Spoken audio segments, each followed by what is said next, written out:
The 411 on KHOU 11 News.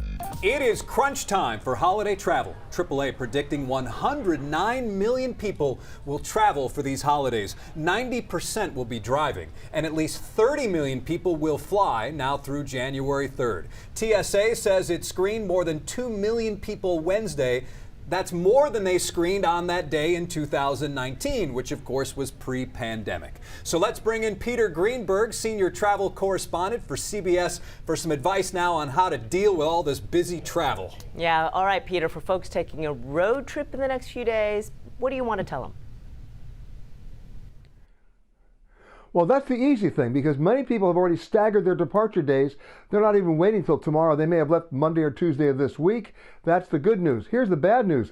They're all coming back on the 2nd or the 3rd. You don't want to do that. Come back on the 4th or the 5th, or come back on the 30th. If you come back on the 2nd or the 3rd, you're going to be stuck in a lot of traffic. So just be aware of that. Train travel, trains are full. Amtrak's going to have a huge amount of ridership, and the airlines are already running at about 96% load factor. So even if you can find a seat at this late date, you're going to have to pay for it.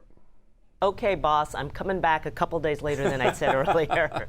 All right, what about the folks heading to the airport? Everybody wants to get through quickly and everybody wants to get through safely, so what should we expect?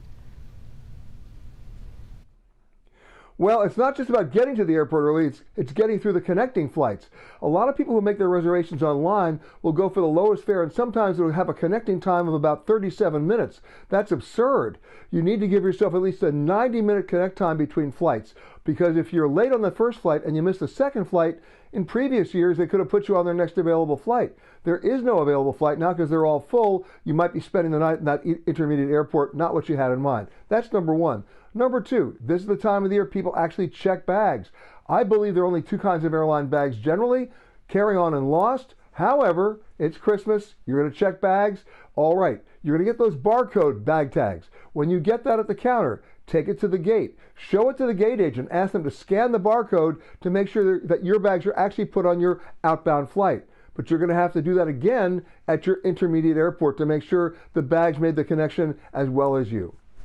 Good times there. Now, Peter, with the Omicron variant, a lot of people may have to change their plans very quickly. So what is your advice now for dealing with last-minute cancellations?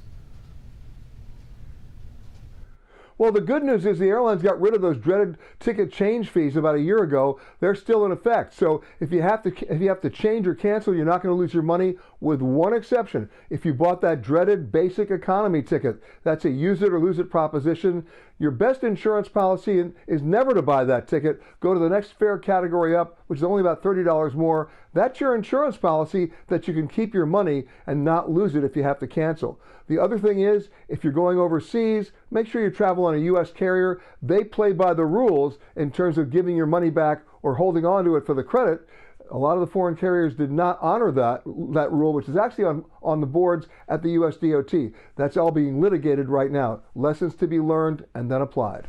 Well, so what you just said, of course, about the plane fares without change fees, do you really need to buy travel insurance anymore?